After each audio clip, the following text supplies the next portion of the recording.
Bonjour entrepreneurs, bienvenue dans cette nouvelle émission Parlons Business. Nous sommes lundi à Aix-en-Provence, il fait beau, c'est génial, tu as la patate, tu t'es bien reposé pendant ce week-end et maintenant on va y aller.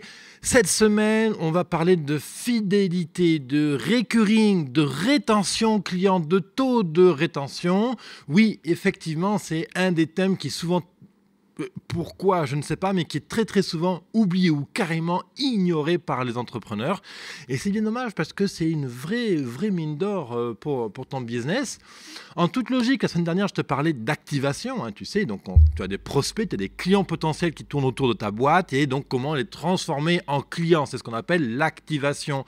Et ce qui vient juste après l'activation, eh bien en toute logique, justement, c'est la rétention, c'est la fidélité. La rétention, alors je ne te parle pas de rétention d'eau, bien entendu, mais de rétention, c'est-à-dire que tu as des clients qui rentrent dans ton cercle, dans ta communauté de clients.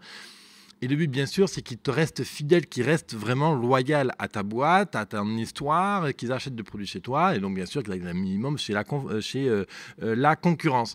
Alors, pour ça, il y a des vraies méthodes. Pourquoi je te parle aujourd'hui de recurring? Alors, c'était en anglais, recurring, ça veut dire que typiquement, c'est une offre à abonnement, c'est-à-dire que tu vas proposer un abonnement que tes clients payent tous les mois, tous les trimestres, toutes les années. L'intérêt, bien entendu, c'est que ça génère un fonds de cash automatique et bien sûr, ça tient tes clients fidèles et connectés à ta boîte. Il y a beaucoup d'entreprises aujourd'hui qui fonctionnent sur ce modèle-là. Et les premiers que j'ai envie de te citer et qui me viennent tout de suite à l'idée, c'est les cartes de fidélité qui sont payantes. Alors, on a ça chez Cdiscount, à la Fnac. Il me semble aussi les cartes de crédit, hein, Cofinoga et compagnie. Alors, je ne suis pas un expert des cartes de crédit, mais sauf pour ma part, ils les font payer. Et il y a un modèle comme ça, annuel, où tu payes ta carte. En fait, c'est de la psychologie, c'est de la technique de vente. Hein. L'idée, c'est, ah bah oui, bah, j'ai acheté la carte, forcément, on va utiliser davantage.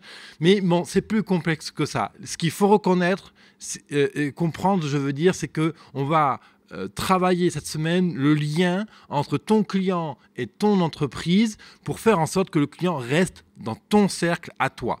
Alors, recurring, rétention, taux de fidélité, taux de rétention, c'est des termes peut-être un peu barbares, mais n'aie pas peur, on va expliquer tout ça en détail aujourd'hui. Bienvenue entrepreneur dans cette nouvelle édition de Parlons Business, tu sais, cette émission que je publie tous les jours et dans laquelle je te parle de comment mieux vivre de ta passion, comment lancer ton entreprise, comment développer tes ventes, comment aller plus loin avec et sur Internet. Voilà, je suis David Levesque, moi tu sais, je suis un passionné d'entrepreneuriat, je suis entrepreneur depuis quasiment maintenant 10 ans, hein, j'ai 29 ans aujourd'hui et moi, je suis un passionné, vraiment passionné d'entrepreneuriat. J'adore transmettre tout ça. Si tu découvres à l'instant ou si tu n'es pas encore abonné à ma chaîne YouTube, je t'invite vraiment à t'abonner. Je publie un épisode tous les jours. Si tu arrives à l'instant, je t'invite à découvrir les épisodes passés. Et sinon, voilà, toute cette semaine, on va parler de rétention, de fidélité, de faire des campagnes emailing. On va parler aussi de community management, quoi. Bref, de plein de choses super intéressantes, justement pour travailler la fidélité de ses clients. Aujourd'hui, on a beaucoup d'outils qui coûtent quasiment 0 €, qui permettent de causer à ses clients de manière douce, donc sans agressivité commerciale, et sans que tes clients vraiment s'en aperçoivent en fait. On râle tous d'avoir 30 tonnes de pubs dans la boîte aux lettres, d'avoir des flyers sur la bagnole, de recevoir 50 pop-ups sur le téléphone parce qu'on va avoir un site, etc.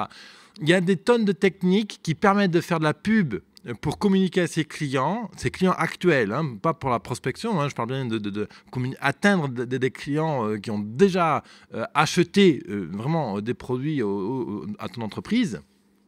Et il existe des canaux de communication qui permettent de les atteindre en toute douceur. Alors, avant d'aller plus loin, il est très important de comprendre que beaucoup d'entreprises ignorent carrément l'opportunité de travailler ses clients actuels. Et ça se voit très simplement. Il y a des milliards d'euros qui sont dépensés chaque année en acquisition client, en activation client. Et c'est de l'ordre de quelques milliards qui sont dépensés chaque année uniquement pour la fidélité. D'ailleurs, quand on va dans un resto, quand on va dans une pizzeria, quand on va dans beaucoup de magasins, on a beaucoup de choses pour nous inciter à dépenser maintenant. Et très souvent, il n'y a aucun outil pour nous inviter à revenir. Alors souvent, bon, on offre une petite carte de visite avec un petit tampon. Ben, le 10e plat ou le 11e plat est offert, ou la 11e pizza est offerte. Bref, quoi. Bon, ça c'est mieux que rien, évidemment, mais c'est dépassé. Aujourd'hui, on a 40 cartes de fidélité dans notre porte-monnaie. On ne s'y retrouve plus, c'est ennuyant. Quelle carte, est-ce qu'une carte, machin. Non, la carte de fidélité est complètement dépassée aujourd'hui. Elle est utile, mais complètement dépassée. Je vais te poser un ensemble de questions pour essayer justement de comprendre la fidélité client et puis essayer de te donner une ouverture sur ce point-là. Alors, l'idée, par exemple, c'est est-ce que ton client a-t-il une bonne raison de revenir te voir? Est-ce que ton client a une bonne raison de revenir te voir? Est-ce que tu as une offre répétable? Est-ce que tu as un abonnement à proposer à tes clients aujourd'hui? Combien investis-tu aujourd'hui chaque année, chaque mois, comme tu as envie? Combien tu investis chaque mois ou chaque année en acquisition client, donc en publicité sur Google AdWords, sur du flyer, sur du catalogue, sur la communication d'agenda d'objets publicitaires pour attirer de nouveaux clients? Okay, bien entendu, combien dépenses-tu aujourd'hui pour fidéliser tes clients? Quel budget tu alloues, quel budget tu investis chaque mois, chaque trimestre, chaque année pour travailler ta base de clients actuelle?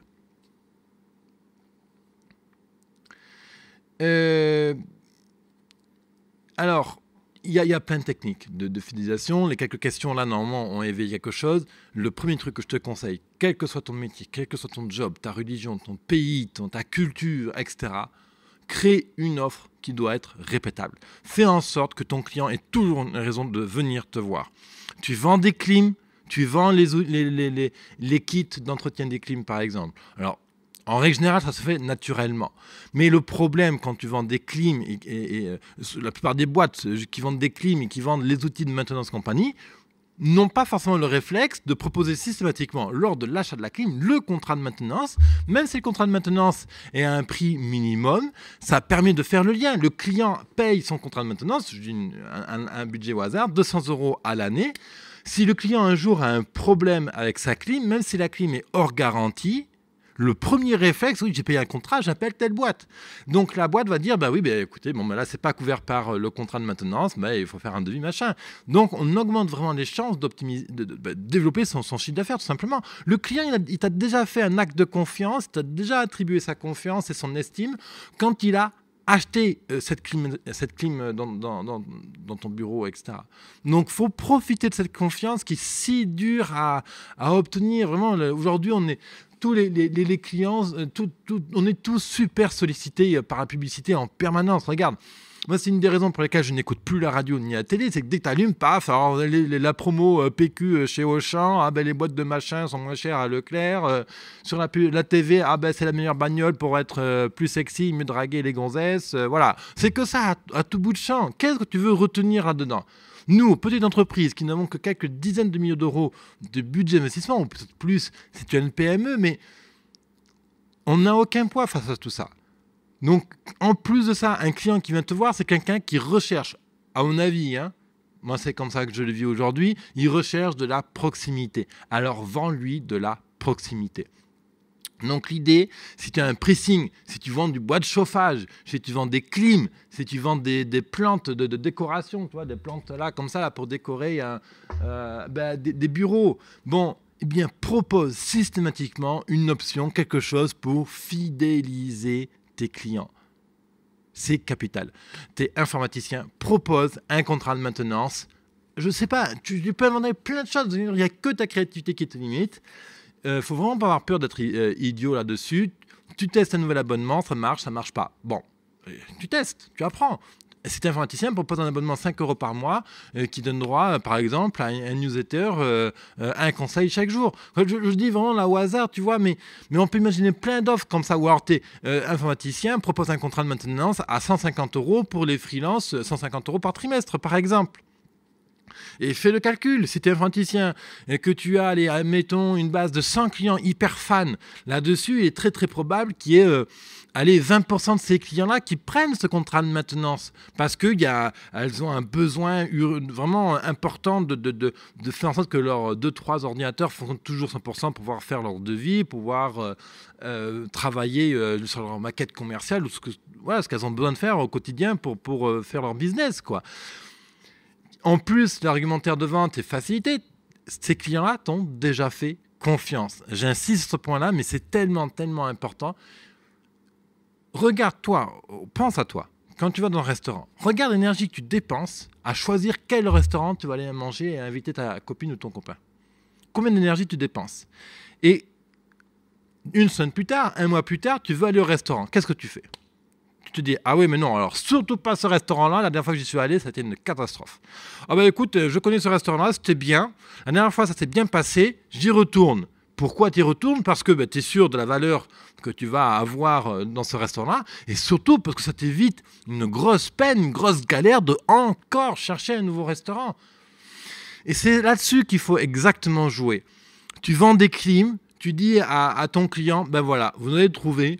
Je sais que c'est super difficile de trouver un prestataire sérieux et compagnie. Alors, nous ne sommes pas parfaits. On n'a pas la prétention d'être parfait, excellentissime. Par contre, il y a un truc qu'on sait très bien faire, c'est vous écouter et vous satisfaire du mieux qu'on peut. S'il y a un problème, voilà, on peut intervenir le week-end vraiment en urgence s'il y avait besoin. Bref, quoi, tu trouves ton argumentaire comme ça qui fait que tu te différencies par rapport au gros de ton secteur, mais tu as un véritable argument de poids face à ton client. Alors, voyons un peu les techniques qui nous permettent de travailler ça. D'ailleurs, juste une parenthèse, tu sais, aujourd'hui, on parle beaucoup des startups, des investisseurs donc, qui mettent de l'argent dans des startups, etc. Et un des critères qu'ils regardent quand ils décident, pour décider ou non d'investir dans une startup, c'est est-ce que cette startup-là propose un modèle recurring, donc récurrent. Est-ce que le client est amené à venir dépenser plusieurs fois dans l'année de l'argent dans cette boîte-là? Typiquement, une boîte qui aide les particuliers à déménager ne propose pas de recurring, parce qu'une fois que j'ai fait appel à ton service de déménagement, ben, j'ai plus besoin de toi. J'aurais peut-être besoin de toi uniquement dans 2, 3 ou 4 ou 5 ans quand je vais faire mon prochain déménagement. Mais qu'est-ce qui me dit dans 4 ans, je vais me souvenir de toi? J'ai impossible de me souvenir. Je ne vais pas enregistrer ton téléphone, là, juste pour dire comme ça au prochain déménagement, à moins que je déménage chaque mois. Mais c'est rarement le cas. Donc une boîte de déménagement, c'est difficile pour le mode de déménagement de proposer une offre de recurring, une offre d'abonnement. Donc là, il faut être imaginatif pour voir comment on va rentabiliser cette base de clients qui nous a fait confiance pour le déménagement et comment on va aller chercher des services pour garder un contact avec ces clients-là. Par contre, justement, si tu vends des clims, là, oui, là, il y a le modèle recurring est évident. Ou autre modèle, une entreprise qui fait un tabac en ce moment. Je crois qu'elle s'appelle Shave, mais j'en suis pas sûr. Donc Shave, hein, S-A-V-E, je me suis vraiment pas sûr du nom. C'est une entreprise, une start-up qui permet en fait de réparer ton téléphone en moins de 30 minutes. Ils font un carton, le type il a démarré seul dans sa boîte avec un minimum de budget, je crois qu'il avait démarré avec 20 000 €. Et aujourd'hui il s'implante dans toutes les grandes surfaces. Et sa mission à lui, c'est simplement de réparer donc, les bris de glace de ton téléphone, réparer les coques et les défauts qu'il y a sur ton téléphone portable en moins de 30 minutes pendant que tu fais les courses donc, dans une grande surface. Et là, clairement, on a un modèle de recurring parce que briser la glace, c'est quelque chose qui est récurrent. Donc là, c'est un service auquel on peut faire appel 1, 2, peut-être 3 fois dans l'année à cette entreprise-là. Donc on a une véritable on doit vraiment mettre en place une stratégie de recurring. La stratégie de recurring, comment être toujours visible chez le client, comment toujours rappeler aux clients qu'on existe. Bah, typiquement, qu'est-ce qu'ils ont fait? Ça, c'est un excellent choix stratégique. Cette entreprise-là s'est installée carrément dans les grandes surfaces et dans des petits corners. Alors je ne sais pas comment, peut-être à l'extérieur en périphérie, tu sais, maintenant les grandes surfaces ont des magasins autour, une sorte de galerie de magasins. Alors, je ne sais pas s'ils sont installés là, si c'est des petits corners. Je n'ai pas vu de photos depuis quelques temps de cette boîte-là. Mais voilà. Et là, chaque fois que tu vas faire les courses, a priori 1 à 2 fois par semaine, tu les vois. Ah ouais, putain, l'écran il est cassé, paf, tu retournes. Et donc, voilà, c'est vraiment un travail comme ça. Le recurring, la rétention, la fidélité, c'est toujours être dans la tête du client. Voilà. C'est d'ailleurs une des raisons pour lesquelles je recommande à tous les entrepreneurs que je conseille au niveau de développement. Hein. Tu sais que moi, mon job, je suis consultant, donc j'aide les entrepreneurs à se développer. Et c'est ce que je conseille aussi donc, aux 3000 entrepreneurs qui suivent cette émission Parlons Business. Parenthèse, si tu n'es pas abonné, je t'invite à t'abonner à la chaîne YouTube pour ne pas manquer une seule miette. Justement, c'est ce que je conseille aux entrepreneurs qui me suivent, c'est de publier régulièrement. Parce qu'en publiant régulièrement, tu donnes un rendez-vous à tes clients. Et donc, c'est une manière de faire du recurring. Alors, comment ça marche ? Je vais te donner un ensemble de méthodes et d'outils justement pour créer du recurring. La première question qu'il faut se poser, combien d'occasions tu offres à tes clients de revenir te voir ? Combien d'opportunités, d'occasions, de situations tu offres à ton client de venir te voir ? Deuxième point, crée-toi une offre à abonnement. Je te donnerai des exemples juste après. Est-ce que tu proposes un système de fidélité ? Voilà, ces 3 questions-là. Donc, combien d'opportunités tu offres ? Combien de situations contextuelles, combien de fois tu donnes l'opportunité à ton client de venir te voir dans l'année ? Ensuite, est-ce que tu proposes une offre à abonnement ? Et troisième point, est-ce que tu offres un système de fidélité ? Alors, évidemment, proposer une carte à abonnement avec un petit tampon derrière, c'est ce qui coûte le moins cher aujourd'hui, évidemment, que ça coûte le prix de la carte, c'est pratique et tout. C'est mieux que rien, certes. Donc, je ne te critiquerai pas, je ne vais pas te juger si tu fais ça aujourd'hui. Moi, ce qui m'importe, c'est que tu mettes en place des outils qui te soient agréables et confortables à gérer au quotidien. Si tu dépenses trop d'énergie à gérer un système de fidélisation, c'est pas intéressant. Ensuite, évidemment, le premier outil, on ne fait pas du web marketing pour rien. C'est évidemment les réseaux sociaux. Les réseaux sociaux sont un vecteur de communication, donc un canal de communication, un point d'accès à tes clients actuels évident. Tous tes clients qui viennent dans ta boîte, tu dois te démerder pour faire en sorte qu'ils s'abonnent à ta page Facebook, qu'ils s'abonnent à ton compte Twitter ou qu'ils s'abonnent à ta page d'entreprise sur LinkedIn ou à ta chaîne YouTube si tu diffuses des vidéos. Je ne sais pas. Trouve un moyen, une excuse fallacieuse ou réelle pour que tes clients s'abonnent à ta chaîne YouTube. Même si tu as un pricing, c'est un métier qui commence à être un peu out of date, des pricing râlent, qui ont du mal à se développer, etc. Mais c'est normal. Souvent, ils ne bougent pas leur politique, les horaires n'ont pas changé, ils ne s'adaptent pas aux nouveaux besoins des entrepreneurs, etc. Donc forcément, leur activité baisse. Donc une solution aussi pour... qui n'a rien à voir d'ailleurs avec l'aspect économique des pressings, mais l'idée, tu peux faire toutes les semaines une vidéo conseil de 3 minutes, comment enlever les tâches café, comment enlever les tâches aussi, et comment maintenir les habits, les 40 astuces habituelles, vraiment classiques qu'il y a sur les vêtements, à connaître pour les vêtements. Et tu invites, tu dis à chaque client qui vient voir, abonne-toi à la chaîne YouTube toutes les semaines, un conseil de 5 minutes, de 2 minutes, vraiment pour entretenir sa garde-robe toujours au poil, pour être toujours bien présentable et tout, pour aller au bureau. C'est une connerie, d'accord, mais voilà, l'opportunité, elle est là. Il n'y a pas de ridicule. Ensuite, je vais donner une offre. Justement, j'ai un client qui est coiffeur, que je conseille pour optimiser son entreprise. Et il veut donc doubler son chiffre d'affaires, il veut automatiser ses salons de coiffure, etc. Et une solution. Alors lui, il a une spécificité, c'est qu'il remplit quasiment tous ses rendez-vous clients grâce à Facebook. Et là, récemment, justement, il vient de créer une offre à abonnement qui va commercialiser 14,90 € par mois. Donc, ses clientes et clients vont payer 14,90 € tous les mois. Et en contrepartie, elles vont avoir droit à des remises conséquentes. Alors c'est en phase de test, on verra qu'est-ce que ça donne comme résultat dans 6 mois. Je vous en reparlerai à l'occasion. D'ailleurs, j'espère que je pourrai inviter mon client justement à cette émission Parlons Business pour avoir son retour là-dessus. L'idée, c'est justement inciter ses clientes à revenir régulièrement.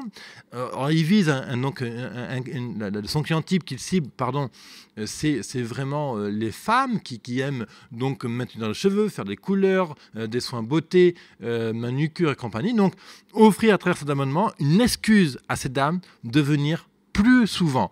Parce qu'il sait très bien qu'en offrant un service ou une forte remise à ses clients à travers leur abonnement, qu'elles vont consommer du produit, encore une fois sur place, qu'elles vont consommer d'autres services. Et donc, il espère ainsi pouvoir réguler le nombre de rendez-vous et augmenter ainsi son chiffre d'affaires. Il faut savoir que ce salon de coiffure a une spécificité, c'est qu'il y a très très peu de passages devant sa boutique. Donc il faut qu'il trouve des astuces pour faire venir les clients et toujours être présent dans la tête de ses clientes et clients. Deuxième exemple, si tu es coach hypnothérapeute, si tu es coach en fitness, si tu proposes des services à forte valeur ajoutée en 1 à 1, en one-to-one, c'est-à-dire que tu fais du consulting et tu travailles avec un client à la fois. Donc des rendez-vous, tu prends qu'un client à la fois. Excuse-moi, j'avais peur de ne pas être clair.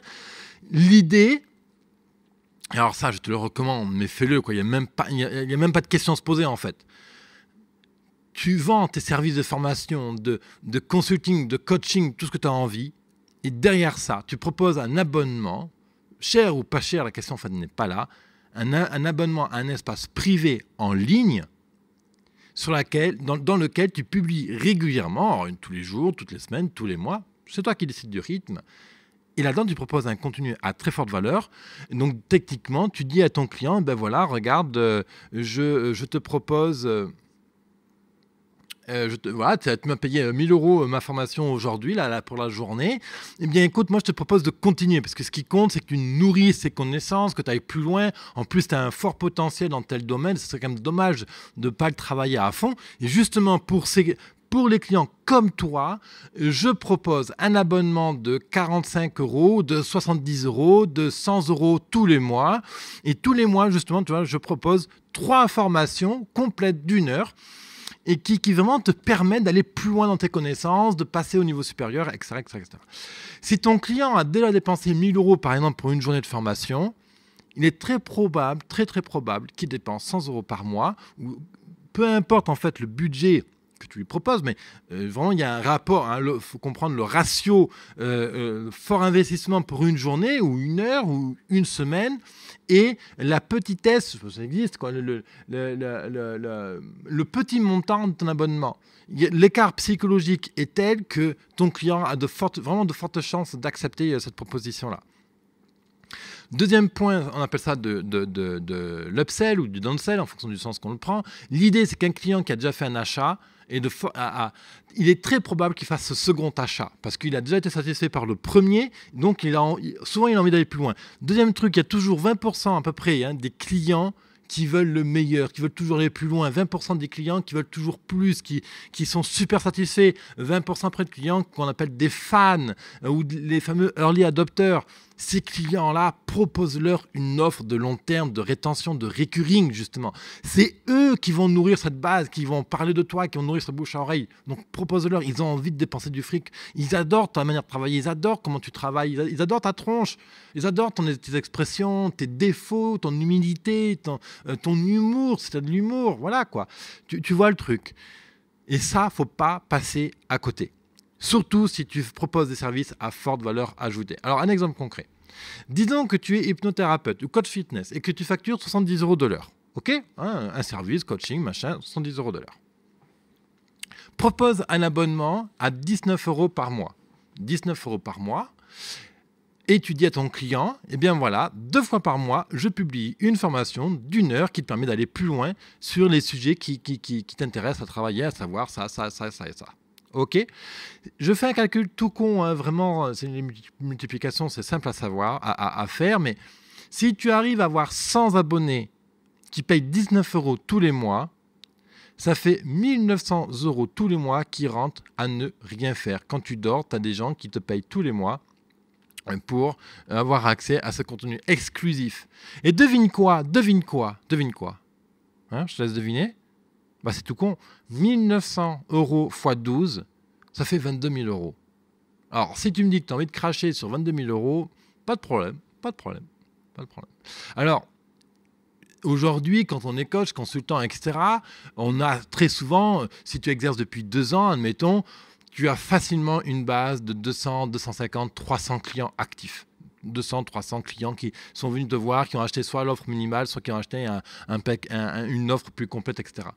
Sur ces 250 clients, si tu peux aisément imaginer convertir 20% d'entre eux sur une offre d'abonnement. C'est une moyenne que je constate chez tous mes clients que je conseille et chez les personnes qui m'appellent avec les questions. Tu sais que tu peux poser tes questions soit dans les commentaires en dessous, soit sur biz100.fr/questions. Et la moyenne observée sur le marché, c'est à peu près 20% de clients qui achètent une offre à abonnement après un premier achat chez toi. Donc, c'est vraiment à ne pas sous-estimer. 22 000 €, ça doit être à peu près ton salaire. Et si tu as déjà la chance de gagner plus, eh bien, ça fait quand même un complément de revenu. Encore 22 000 €, ça te permet d'aller un peu plus loin dans ton business, de payer un nouvel employé, de payer une nouvelle régie, de changer ton studio si tu fais de la vidéo comme moi. Bref, 22 000 €, quand même, ça ouvre une nouvelle porte dans le développement de ton business. Alors, il faut savoir 2-3 choses avec les offres à abonnement. Une offre à abonnement n'est jamais frontale. C'est extrêmement rare qu'on propose une offre à abonnement directement à un client qui arrive tout juste, qui ne te connaît pas encore, qui n'a pas encore fait d'achat. À part quelques exceptions, alors là je pense en tête les salles de gym, il y a des métiers, des professions, des industries où c'est normal de payer directement au mois, les logiciels en ligne typiquement, mais c'est rare qu'on propose directement une offre par mois. Typiquement, tu es un pressing, le client vient te voir, il ne va pas s'engager tout de suite, il a besoin d'abord de vérifier si tu laves bien, si tu es gentil ou gentille, si tu fais un sourire, si tu dis bonjour quand ton client arrive, si tu le reconnais, compagnie. Donc le client il va te tester, il va te donner 2 chemises, 2 pantalons à laver. Bon, il revient la semaine prochaine. Ah, punaise, cette gonzesse, ce monsieur, il travaille bien, il est sympa, mais en plus, environnement, puis en plus, ça m'a offert un café, paf. Il revient une deuxième fois, et là, la deuxième fois, tu vas lui proposer l'offre d'abonnement, 20 €, par exemple, par mois, et ça donne, tu lui amènes autant de chemises et de pantalons que tu as envie chaque mois. Je donne une offre comme ça. Bien sûr, ça se calcule, il faut calculer la rentabilité de l'offre récurrente, mais ne pas proposer d'abonnement en frontal, ça c'est une base, ok ? Mais tu peux toujours imaginer une offre d'abonnement. Alors je sais que cet épisode est un peu long, mais l'abonnement, s'il y a un truc aujourd'hui que tu peux faire pour améliorer ton chiffre d'affaires, c'est une de ces choses-là. Alors, pour l'aspect technique, les questions qui viennent à ton esprit, c'est mais oui, d'accord, ok, David, j'avais bien envie de mettre une offre d'abonnement que je facturais, admettons, 20 € par mois, mais comment ça se passe au niveau du paiement ? Ah oui, parce que si tu dois gérer 100 clients manuellement et pointer s'ils ont payé ou pas, c'est difficile. Alors, il n'y a pas de secret. Tu passes par Internet, tu mets une plateforme de gestion en ligne, email du client, carte bancaire du client, et c'est elle qui va gérer l'aspect recurring. Et puis, à côté de ça, ça te propose un tableau qui a payé, qui n'a pas payé, qui a des abonnements en cours, par exemple. Donc, il te fait juste de pointer avec l'email ou le nom du client, est-ce qu'il a l'abonnement est en cours quand il vient te voir, par exemple. Si tu offres un service à one-to-one, si tu es en contact avec lui. Aussi, tu n'es pas en contact avec le client direct, typiquement les abonnements en ligne, comme je fais à l'heure actuelle avec Business Temple. Si le client n'a pas payé son abonnement, il n'a tout simplement pas accès aux pages qui lui sont dédiées normalement. Donc ça se fait, la gestion des paiements récurrents, tu peux faire ça avec PayPal, avec Stripe, ou sinon avec un système de virement automatique, prélèvement automatique avec la banque. Ça par contre, c'est pas gratuit, ça coûte plus cher. Vaut mieux travailler avec Stripe, c'est beaucoup plus rapide. Tu prends la carte bancaire de ton client, tu la tapes dans le système, son email, son prénom, terminé. Quel système utiliser pour gérer les abonnements de clients et offrir un espace privé à ton client? Alors moi, de loin, mon préféré, c'est Amember, parce qu'Amember permet... il se connecte déjà très bien à WordPress. Bon, tu sais, je suis un fan de WordPress, je trouve ça tellement pratique et tellement facile pour même ceux qui n'ont pas du tout un niveau technique. L'idée, voilà, c'est vraiment simplifier au maximum la gestion, que tu n'y passes pas du temps. Toi, tu as envie de travailler ton métier, tu as envie d'être avec ton client, tu as envie de le conseiller, tu as envie de le booster, tu as envie de repasser chemise si tu fais du pressing, si tu fais de la clim, tu as envie d'être sur le terrain à installer des clims parce que c'est ça qui te rapporte du fric. Donc, c'est pas passer du temps devant l'ordi à configurer un espace privé. Amember permet justement d'être le plus efficace possible. Alors, tu as Smart Member, tu as LearnyBox, tu en as plein comme ça. Ils ont tous plus ou moins des qualités et des défauts. Ils ont tous des qualités et des défauts, pardon, je voulais dire. Moi, j'aime avoir le contrôle, créer un système sur lequel tu es 100% propriétaire où tu as le contrôle. C'est pour ça que je conseille Amember. Par contre, pour créer un espace membre, l'automatiser, connecter les systèmes de paiement et compagnie, c'est toujours mieux de passer par un professionnel. Parce que le professionnel, donc justement, une agence de web marketing, typiquement, une agence de design, de création de site internet va pouvoir te mettre en place ce genre de choses. Important, hein, si tu veux avoir une agence design, de web marketing, demande-leur s'ils l'ont déjà mis en œuvre pour d'autres clients. Demande-leur s'ils ont déjà installé des espaces privés avec abonnement pour d'autres clients. Ici, ils te répondent oui. Tu leur demandes quel client et je veux voir.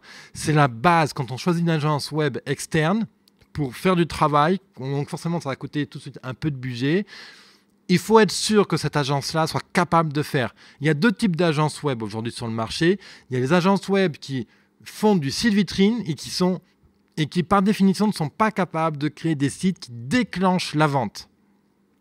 Et tu as des agences web marketing qui sont compétentes pour aider t'aider à créer des sites web qui vendent. Parce que par définition, on ne demande pas de conseils pour faire l'amour à un ado. Et il n'a jamais testé le truc. Donc c'est idiot. D'accord, c'est un non-sens. Eh bien, c'est la même chose. Pourquoi demander des conseils à une agence qui n'a jamais fait de site marchand pour faire son propre site marchand? Tu es sûr que tu as cramé 1000, 2000, 3000, 10 000 euros de budget. À la fin, elle n'a même pas les outils, les ressorts psychologiques qui déclenchent la vente. Donc, ça ne marche pas. Alors, peut-être qu'il y en a qui m'écoutent qui sont du web design compagnie et qui ne sont pas d'accord avec moi. J'assume ce que je dis et ça, je le vérifie tous les jours avec les gens qui me contactent. Donc, voilà, c'est l'expérience. Hein. Après, on peut en discuter. Tu n'es pas d'accord avec ça, mets-moi un commentaire en dessous de la vidéo. On en parlera ensemble. Ensuite, bien sûr, je t'invite à me contacter si tu as envie. Ça fait partie de mon boulot. Tu vas pour ça, si tu veux poser une question d'ailleurs dans les commentaires ou sinon sur biz200.fr/question. L'aspect commercial, encore 2-3 minutes. Je sais que l'épisode est un peu long aujourd'hui. Je tiens encore 2-3 minutes pour finir donc, cet aspect de recurring, de créer un abonnement avec tes clients. L'aspect commercial, c'est qu'il faut bien comprendre les désirs, les problèmes, les peurs de ses clients. C'est la clé pour créer un abonnement parce que tu vas t'appuyer dessus. Deuxième truc, tu peux offrir un bonus pour le premier mois, pour la première période d'abonnement. Ça, c'est pour faciliter le déclenchement à l'abonnement. Bien voilà, Monsieur Martin, on a fait une journée de formation aujourd'hui, donc tu as payé 1 000 euros. Merci de ta confiance. Moi, j'ai très apprécié de travailler avec toi aujourd'hui. Je te propose un abonnement à 45 euros par mois qui va te donner accès à une boîte à outils qui te permettra de faire ça. Et dessus, dans cet espace privé, tous les 2 mois, j'offre 2 formations qui permettent d'aller plus loin. Donc l'intérêt, c'est que ça t'évite de passer une journée encore avec moi tous les mois, ça t'évite de dépenser encore 1 000 euros tous les mois. Mais bon, cette journée était essentielle, tu as vu, on a travaillé plein de choses, donc c'était élémentaire de le faire. Et pour te faire gagner du temps, pour te permettre d'être plus à l'aise, je te propose un abonnement à 45 euros par mois et en guise de bienvenue et pour te remercier de ta fidélité et de ta confiance pour cette formation, la formation qu'on a faite aujourd'hui, je t'offre le premier mois. Le client a de fortes chances de dire oui. S'il dit oui, il s'abonne, il met sa carte bancaire dedans, ou tu prends ta carte bancaire et tu crées l'abonnement pour lui. Ça, c'est toi qui décides. Et dans 30 jours, paf, il est automatiquement débité des 45 euros et automatiquement tous les mois. Et le client, il n'a pas à le calculer. Et le client, bien sûr, se désabonne quand il veut. Alors, tu peux faire des contrats avec une durée minimale d'engagement ou des contrats sans engagement. Ça, c'est encore autre chose. Mais tu choisis vraiment. Donc, offrir un bonus pour faciliter la première période d'abonnement et ensuite, éventuellement, en cas de désabonnement de ton client, propose-lui un super bonus pour se réabonner à nouveau. L'abonnement, donc, ce n'est pas un produit frontal.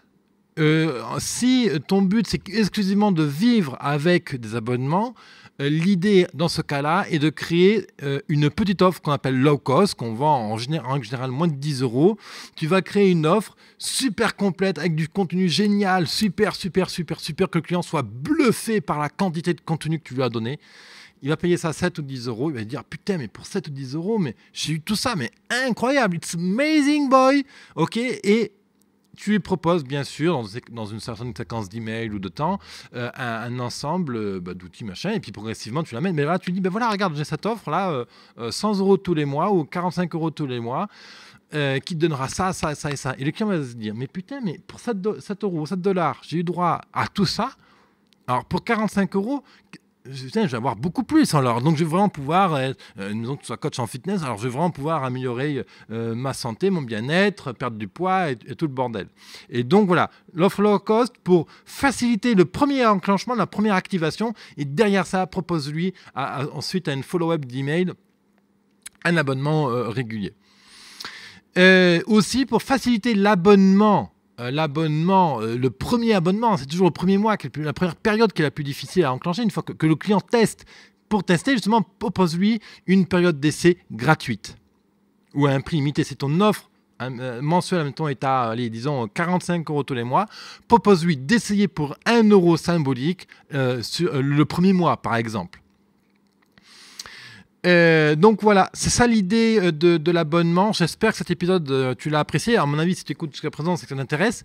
Moi, ça m'intéresse vraiment de savoir si tu as mis en place à l'heure actuelle un système d'abonnement, si tu as l'idée d'en mettre un en place, si oui, si non, si tu es contre, si tu es pour, si tu as des difficultés. Je t'invite à réagir, soit en me posant une question sur business100.fr/question. Si tu m'écoutes depuis YouTube, directement dans les commentaires en dessous, tu peux le faire. Abonne-toi à ma chaîne YouTube, bien sûr, pour ne manquer aucune des miettes. Demain, on aura la chance d'accueillir Tony. Tony a créé un logiciel, justement, un logiciel qui s'appelle Organilog. C'est un outil qui permet de suivre la qualité, justement, pour optimiser la fidélité de ses clients. Moi, je te retrouve demain. Je te souhaite une excellente journée. Merci de m'avoir accordé ces 40 minutes. À très vite, entrepreneur. Plein de passion. Bye bye.